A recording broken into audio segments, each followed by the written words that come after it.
ওম নমঃ শিৱায় নমস্কাৰ বন্ধুসকল পুনৰ এটা গুৰুত্বপূৰ্ণ ভিডিঅ'লৈ স্বাগতম জনাইছো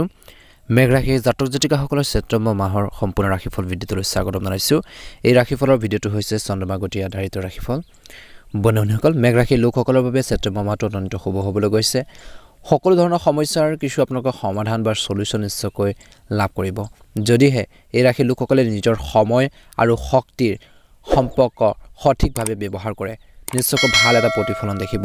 মাহৰ আৰম্ভণি সময়ৰ পৰা আপুনি আপোনালোকৰ নিজৰ কেৰিয়াৰ বা ব্যৱসায়িক ক্ষেত্ৰত কিছুমান ভাল সুযোগ আপোনালোকৰ বাবে লৈ আহিছে আৰু সুযোগখিনি আপোনালোকে গ্ৰহণ কৰিবৰ বাবে চেষ্টা কৰক আৰু কৈছে যে এই সময়ত আপোনালোকে ব্যৱসায়িক ক্ষেত্ৰত কঠোৰ পৰিশ্ৰম কৰিব লাগিব আৰু আকাংক্ষিত ফলাফল নিশ্চয়কৈ লাভ কৰিব আৰু সম্পূৰ্ণ হৃদয়ৰে আপোনালোকে প্ৰচেষ্টা চলাব লাগিব বুলি কৈছে ছেপ্টেম্বৰ মাহৰ প্ৰথম সপ্তাহত বিশেষকৈ আপুনি ধন বুদ্ধিমানভাৱে খৰচ কৰিব লাগিব নহলে পিছত আৰ্থিক সমস্যাৰ সন্মুখীন হ'বলগীয়া হ'ব পাৰে বুলি কৈছে গতিকে এই দিশৰ প্ৰতি ধ্যান ৰাখক বুলি কৈছে এই মাহৰ অৰ্থাৎ ছেপ্টেম্বৰ মাহৰ দ্বিতীয় সপ্তাহত বিশেষকৈ আপোনালোকৰ কেৰিয়াৰ বা ব্যৱসায়ৰ সৈতে বিজনেছ লাইনৰ সৈতে জড়িত কিছু সাহসী পদক্ষেপ আপোনালোকে লোৱাৰ সম্ভাৱনা থাকিব বুলি কৈছে কিন্তু তেনে কৰাৰ সময়ত আপোনালোকৰ শুভাকাংক্ষী আপোনালোকৰ পিতৃ মাতৃৰ সকলোৰে মতামত তেওঁলোকৰ পৰা সুপৰামৰ্শ দিহা পৰামৰ্শ লওক বুলি কৈছে কিন্তু তেওঁলোকৰ মতামতক কেতিয়াও আপোনালোকে আওকাণ কৰা উচিত নহয় বুলি কৈছে মেঘ ৰাশিৰ জাতক জাতিকাসকলে এই মাহত বা এই সময়ত হটকাৰী বা খৰখেদাকৈ কোনো ধৰণৰ কাম আপোনালোকে নকৰিব বা কাম কৰাৰ পৰা পৰিহাৰ কৰিব লাগে বুলি কৈছে নহলে পিছত অনুতাপ কৰিবলগীয়া হ'ব পাৰে বা কিছু আপোনালোকৰ সমস্যাৰো হ'ব পাৰে গতিকে ধ্যান ৰাখিব যদি আপুনি বিচাৰে যে আপুনি কোনো ধৰণৰ অসুবিধাৰ সন্মুখীন হ'ব নালাগে তেনেহলে ঘৰ আৰু বাহিৰ সকলো ঠাইতে মানুহৰ লগত ভালদৰে মিলিব লাগিব চলিব জানিব লাগিব নম্ৰতা ভাৱ লাগিব বুলি কৈছে মাহৰ মাজভাগত বিশেষকৈ আপোনজনৰ লগত আপোনালোকৰ যি সম্পৰ্ক আন্তৰিক সম্পৰ্ক বজাই ৰাখিবৰ বাবে চেষ্টা কৰিব লাগিব এই সমস্যাত কোনো এটা বিষয়ক লৈ আপোনালোকৰ ঘৰখনৰ মানুহখিনিৰ লগত কিছু এটা মতনৈক্য হ'ব পাৰে বুলি কৈছে গতিকে একে সময়তে স্বাস্থ্যৰ সম্পৰ্কীয় সমস্যা আপোনালোকৰ মানসিক আৰু শাৰীৰিক বিষয়ৰ সৃষ্টি কৰিব পাৰে মেঘ ৰাশিৰ লোকসকলৰ বাবে এই মাহত বিশেষকৈ চিন্তাশীলভাৱে আগবাঢ়িব লাগে যিকোনো কাম কৰোঁতে আপোনালোকে চিন্তাশীলভাৱে কৰিব লাগে খৰখেদাকৈ কোনো কাম নকৰিব নহলে সমস্যা হ'ব পাৰে যোগাযোগ আপোনালোকে ৰাখক সকলো দিশতে যিকোনো সমস্যা সমাধানৰ চেষ্টা কৰি বিশেষকৈ আপোনালোকৰ সম্পৰ্কক মধুৰ কৰি ৰাখিব লাগে বুলি কৈছে তিক্ত আৰু মধুৰ বিবাদৰ মাজতো বৈবাহিক জীৱন সুখী হৈ থাকিব বুলি কৈছে এই মাহটোত বিশেষকৈ কৈছে যে মেঘ ৰাশিৰ লোকসকলৰ আপোনালোকৰ কাম কাজ আৰু ৰুটিন যিখিনি আপোনালোকৰ দৈনন্দিন কাম কাজ কৰে সেই কাম কাজখিনিয়ে হওক বা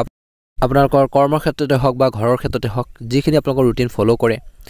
যিখিনি আপোনালোকৰ নিজাববীয়াকৈ কৰিব পাৰে কাম সেইখিনি সঠিকভাৱে পৰিচালনা কৰক বুলি কৈছে প্ৰয়োজন আছে সেইখিনি আপোনালোকৰ লুকাই থকা আভ্যন্তৰীণ প্ৰতিভাক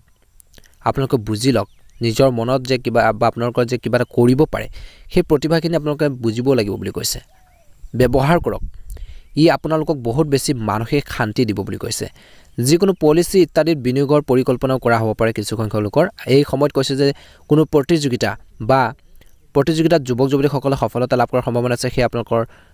চাকৰিৰ ক্ষেত্ৰতে হওক বা আপোনালোকৰ ব্যৱসায় ক্ষেত্ৰতে হওক বা ষ্টুডেণ্ট লাইফতে হওক ভাল এটা প্ৰতিফলন দেখিবলৈ গৈ আছে ধ্যান ৰাখক এই মাহত এলাহ আৰু নেতিবাচক প্ৰভাৱবোৰ আপোনালোকৰ মনত নানিব বুলি কৈছে অৰ্থাৎ এলাহক পৰিহাৰ কৰিব লাগিব আৰু এলাহৰ দৰে অভ্যাস নিয়ন্ত্ৰণ কৰাটো এই মাহত অত্যন্ত গুৰুত্বপূৰ্ণ ছেপ্টেম্বৰ মাহটোত মেঘ ৰাশিৰ জাতক জাতিকাসকলে নিজৰ মনত এলাহ ভাৱবোৰ স্থান নিদিব এলাহে কিন্তু কামত আপোনালোকক বাধা প্ৰদান কৰিব পাৰে আপোনালোকৰ পৰিকল্পনাসমূহ তৎক্ষণাৎ কাৰ্যকৰী কৰিবৰ বাবে চেষ্টা কৰক যিখিনি প্লেনিং আছে আপোনালোকৰ এই আগষ্ট মাহত কৰিব নোৱাৰা কিছুমান কাম বিশেষকৈ এই ছেপ্টেম্বৰ মাহত যে আপুনি কৰিব পাৰে তেনেকুৱা ধৰণৰ এটা মাইণ্ডছেট আপোনালোকে লৈ কাম কৰক বুলি কৈছে নিশ্চয়কৈ ভাল হ'ব এই দীৰ্ঘদিন ধৰি বাকী থকা কামতো আপোনালোকক সম্পূৰ্ণৰূপে সহায় কৰিব পাৰে বুলি কৈছে এই মাহত ঘনিষ্ঠ সম্পৰ্কীয় বা বন্ধু বান্ধৱীৰ পৰামৰ্শৰ প্ৰতি নিশ্চয়কৈ গুৰুত্ব দিব লাগিব দ্বিতীয়ৰ লগত জড়িত কিছু উত্থান পতন হ'ব যদিও প্ৰচেষ্টাৰে বহুতখিনি সমস্যা আপোনালোকে সমাধান কৰিব পাৰিব এই মাহত মনত ৰাখিব লাগিব যে অভিজ্ঞতা অৰ্জন নকৰাকৈ ক'তো টকা বিনিয়োগ নকৰিব টকা পইচা আপোনালোকে ইনভেষ্ট কৰিব বিচাৰিছে বিনিয়োগ কৰিব বিচাৰিছে কিন্তু সেই দিশটোৰ প্ৰতি আপোনালোকৰ যদি নলেজ নাই জ্ঞান অভিজ্ঞতাৰ কিছু কম আছে তেনেহ'লে তৎক্ষণাৎ বিনিয়োগ নকৰিব নহ'লে বৃহৎ লোকচান হ'ব পাৰে গতিকে সকলো ক্ষেত্ৰতে সাৱধানতাৰ অৱলম্বন কৰিব লাগিব ব্যৱসায় দৃষ্টিকোণৰ পৰা ব্যক্তিগত কাৰণত ব্যৱসায়ত বিশেষকৈ নিজৰ লক্ষ্যত উপনীত হোৱাৰ পৰা কিছু বঞ্চিত হ'ব পাৰে গতিকে এইখিনি ক্ষেত্ৰত অলপ গুৰুত্ব দিব লাগিব কৰ্ম ব্যৱস্থাত কিছু পৰিৱৰ্তন আনিব বুলি কৈছে আপোনালোকৰ আভ্যন্তৰীণ ভিতৰুৱা কিছুমান সমস্যা সমাধান হ'ব বুলি কৈছে বিত্তীয় কিছুমান উৎকৃষ্ট সুযোগৰ উন্মেষ ঘটিব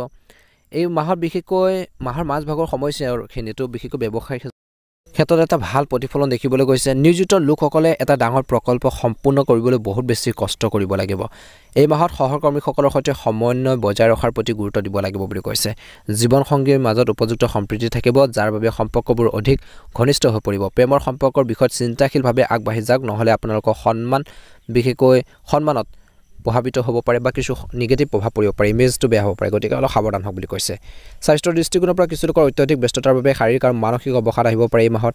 নিজৰ ওপৰত বেছি কামৰ বোজা ল'ব নালাগে। কামৰ মাজত উপযুক্ত জিৰণি আৰু খাদ্যাভ্যাস আপোনালোকে লোৱাটো জৰুৰী বুলি কৈছে বা প্ৰয়োজন আছে বুলি কৈছে। এই মাহত মেঘ ৰাশিৰ জাতক জাতিকাসকলে বিশেষকৈ কিছু সাৱধানতাৰ অৱলম্বন কৰিব লাগিব। অৱশ্যে আপুনি আৰ্থিক সুবিধাও পাব, আপোনালোকৰ উপাৰ্জন বৃদ্ধি পাব। এই সময়খিনিত কিন্তু আপোনালোকে নিজৰ কামবোৰ কৰোঁতে সাৱধান হওক বুলি কৈছে। আপোনালোকৰ আয় বৃদ্ধি কৰিব। প্ৰথম ভাগত এটাতকৈ অধিক মাধ্যমৰ জৰিয়তে ধন উপাৰ্জনৰ সম্ভাৱনা আছে। মাহৰ আৰম্ভণিৰ সময়ছোৱাৰ পৰা সূৰ্য মহাৰাজে পঞ্চম ঘৰত বহি আপোনালোকৰ একাদশ ঘৰটো চাব, যাৰ ফলত আপোনালোকৰ আয়ৰ লগত জড়িত সমস্যাবোৰ কমি যাব আৰু আপুনি আৰ্থিক সুবিধা লাভ কৰিব বুলি কৈছে। চাকৰি বা কৰ্মৰ ক্ষেত্ৰত যিসকল লোক জড়িত হৈছে তেওঁলোকৰ কঠোৰ পৰিশ্ৰম, হাৰ্ড ৱৰ্কিং, যি ধৰণে আপোনালোকে কষ্ট কৰিব সেইখিনি বিশেষকৈ আপোনালোকৰ কঠোৰ বা আপোনালোকৰ কিছুমান সংগ্ৰামৰ পৰিশ্ৰমেৰে বিশেষকৈ পাৰ হ'ব বুলি কৈছে আৰু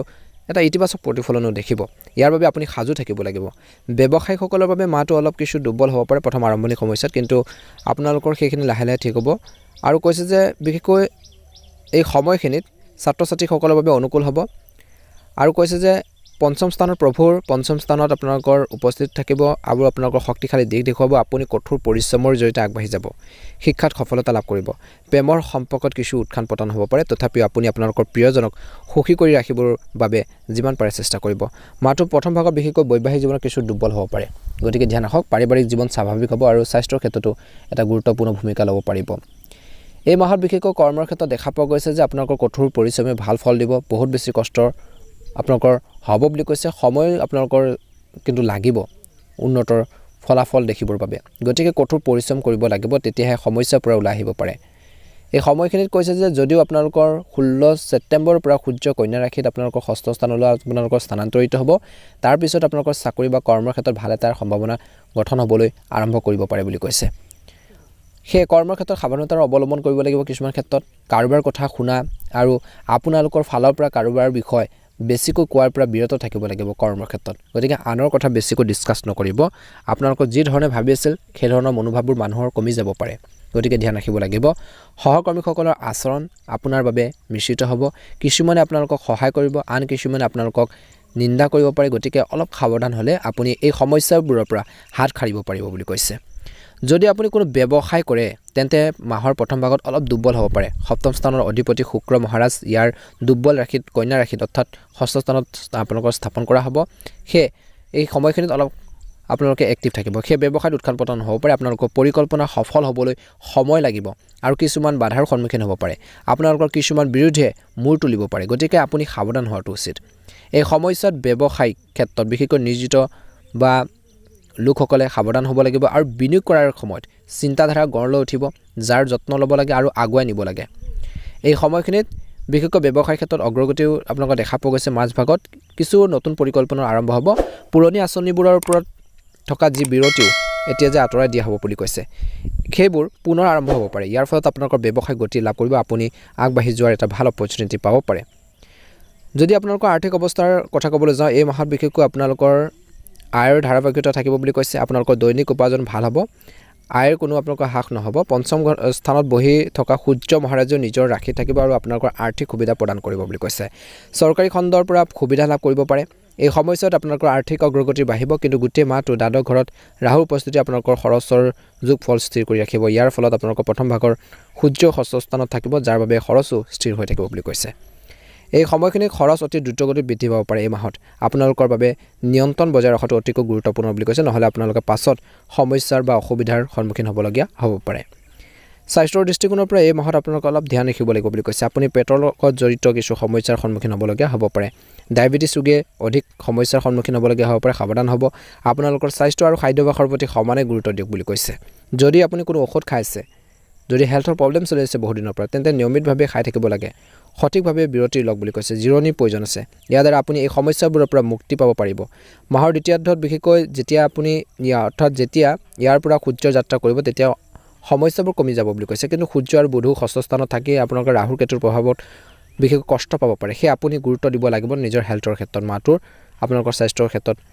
গুৰুত্ব প্ৰদান কৰক বুলি কৈছে যদি আপুনি প্ৰেমৰ সম্পৰ্কত আছে তেন্তে আপোনালোকৰ মাহৰ আৰম্ভণিতে সূৰ্য আৰু বুধ আপোনালোকৰ পঞ্চম স্থানত বিশেষকৈ থাকিব আপোনালোকৰ প্ৰিয়জনৰ পৰা দূৰত্ব কিছু হ্ৰাস কৰিব পাৰে বুলি কৈছে আপোনালোকৰ পাৰস্পৰিক সম্বন্ধৰ উন্নতি ঘটিব আপুনি আপোনাৰ আপোনজনৰ বা প্ৰিয়জনৰ আগত আপোনালোকৰ অনুভৱবোৰ মুকলিকৈ প্ৰকাশ কৰিব পাৰিব কিছুমান যদি ইম্পৰ্টেন্স ডিসকাস কৰিব লগা আছিল টপিক আপোনালোকৰ আছিল সেইখিনি ক্ষেত্ৰত ধুনীয়াকৈ আলোচনা কৰি আপোনালোকে আগবাঢ়ি যাব পাৰিব গতিকে প্ৰেমৰ ক্ষেত্ৰত অলপ কোমল হওক আপোনালোকৰ প্ৰিয়জনক লগ পাব পাৰে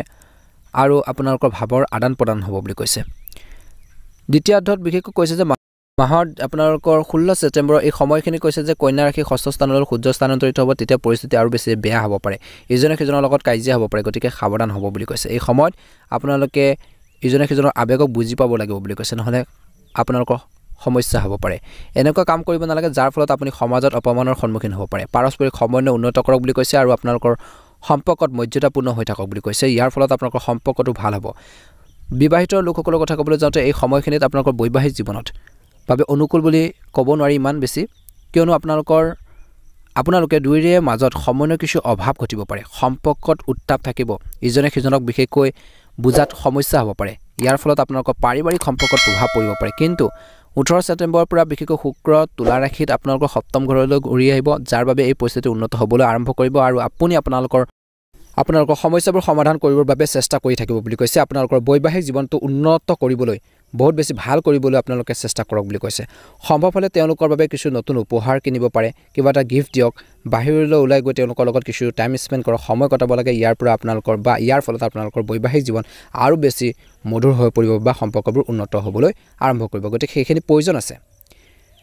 এই সময়খিনি কৈছে যে আপোনালোকৰ পৰিয়ালৰ দৃষ্টিকোণৰ পৰা দেখা পাইছে বা ঘৰখনৰ কথা ক'বলৈ যাওঁতে কিছুমান সম্পত্তি বা পাৰিবাৰিক বিবাদে আপোনালোকক অসুবিধা দিব পাৰে কিছু সংখ্যক লোকে কিন্তু দেৱগুৰু বৃহস্পতি দ্বিতীয় ঘৰত থকাৰ বাবে এই সমস্যাবোৰৰ পৰা ওলাই অহাৰ পথ দেখুৱাব বুলি কৈছে মাহৰ আৰম্ভণি সমস্যাৰ পৰা পাৰিবাৰিক জীৱনত কিছু উত্তেজনা হ'ব যদিও শেষৰ অৰ্থত প্ৰত্যাহ্বান কিছু কমি যাব পৰিস্থিতি উন্নত হ'বলৈ আৰম্ভ কৰিব কিন্তু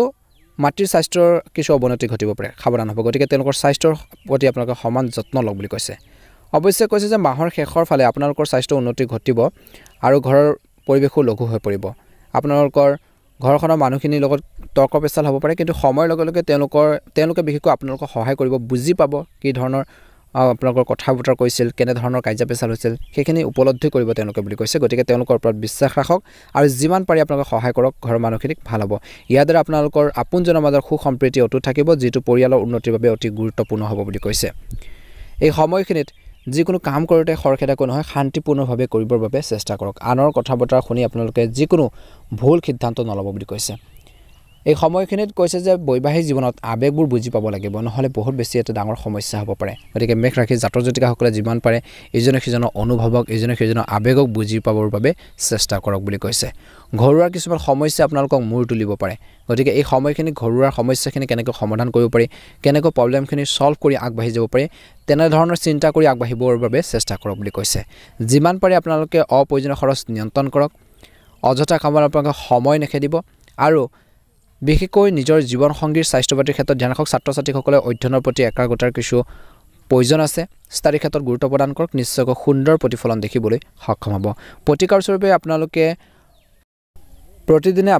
ৰাতিপুৱা সোনকালে উঠি সূৰ্য দেৱতাক আপোনালোকে জল অৰ্পণ কৰক বুলি কৈছে অৰ্ঘ্য পানীত হলুদ মিহলাই আপোনালোকে হালধীয়া চাউল নিশ্চয়কৈ দিব বুলি কৈছে বৃহস্পতিবাৰে কলগছৰ পূজা কৰক বুলি কৈছে ঋণৰ পৰা মুক্তি পাবলৈ আপোনালোকৰ দৈনিক ঋণ মুচক আপোনালোকৰ মংগল স্তূপ আপোনালোকে আবৃত্তি কৰক ভাল হ'ব বুলি কৈছে আৰু শ্ৰী মংগল মহাৰাজ যি আপোনালোকৰ যিকোনো মন্ত্ৰ নিয়মিতভাৱে জপ কৰক হনুমান আপোনালোকে পূজা কৰক ভাল হ'ব বুলি কৈছে বন্ধুসকল আপোনালোকৰ ছেপ্টেম্বৰ মাহটো সুন্দৰভাৱে পাৰ হওক কমেণ্ট বক্সত ওম নমঃ শিৱায় জয় হনুমান জয় শ্ৰীৰাম লিখিবলৈ একেবাৰে নাপাহৰিব আপোনালোকৰ সকলোৰে ছেপ্টেম্বৰ মাহটো সুন্দৰভাৱে পাৰ হওক মনৰ ইচ্ছাবোৰ পূৰণ হওক ভিডিঅ'টো ভাল লাগিলে লাইক এটা কৰি দিব চেনেলটো ছাবস্ক্ৰাইব কৰি দিব ওম নমঃ শিৱায় ওম নমঃ শিৱায়